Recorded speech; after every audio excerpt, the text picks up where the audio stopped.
Brendan Sullivan and Oscar Torres are two New Mexico State University engineering students with their own startup. The product they're developing removes salt and impurities from water. Sullivan says at a much lower cost than any desalination product currently on the market. Density, there's a lot of brackish water that's available at very shallow depths in New Mexico, and the cost of drilling wells is very high. So what we were doing is trying to develop a technology that would be able to reduce the cost for people to have clean drinking water. Sullivan's partner, Oscar Torres, says they want to solve water access issues for the region's underserved and rural communities. There is a lack of fresh water, so that's why this technology is a perfect fit.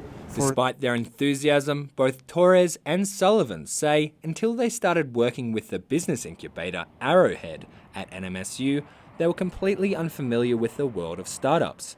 Its role is to help students make viable businesses out of technologies being developed at the university.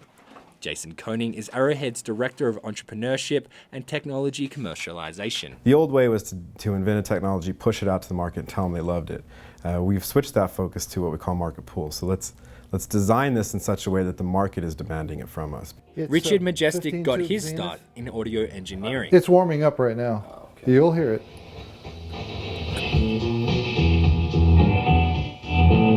Majestic is the former president of the High-Tech Consortium of Southern New Mexico.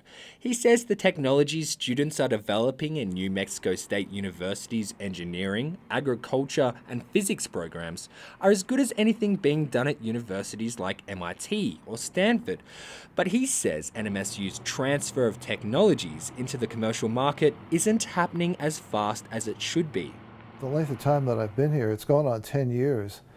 I've only read about 3 or 4 things plant-wise or tech-wise or algae-wise that have gotten moved forward to the point where people got hired and there were something developed out of it. The algae business that's over on the West Mesa, that came from San Diego. That didn't come locally.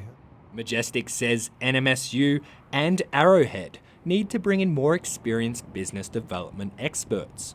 He says they could guide students with the know-how and backing to build competitive high-tech businesses. He says helping talented students develop businesses in the area is the best way to create jobs in southern New Mexico. If you don't commercialize it, there's no reason to have you around here, because all we're essentially doing at the university now is exporting brain power. We educate students. We give them a very good education. It's a good university, and they all leave. Jason Koning says Arrowhead already puts students through comprehensive entrepreneurial training programs. He says the lack of tech startups in the southern part of the state is due to a small and spread out population. To kind of develop a strong, robust, and have some startups succeed, we need a bigger community. We need mentors and people you can go to talk to kind of share in that experience, because it takes a long time and it can be very defeating. Brendan Sullivan says lack of funding sources in the southern part of the state has left he and Torres at a fundamental disadvantage. Even with Arrowhead's guidance, they have failed to secure the funding they need for large-scale development of their water desalination product. Still, Sullivan says they're not moving their project anywhere. New Mexico is where we want to make a difference. So while I can understand a lot of people being drawn to populated areas, for us personally, Las Cruces, the Southwest, is and will remain where we'll belong. Though Sullivan and Torres both have more than a year of their studies to go, they say Arrowhead's involvement in their business will be ongoing.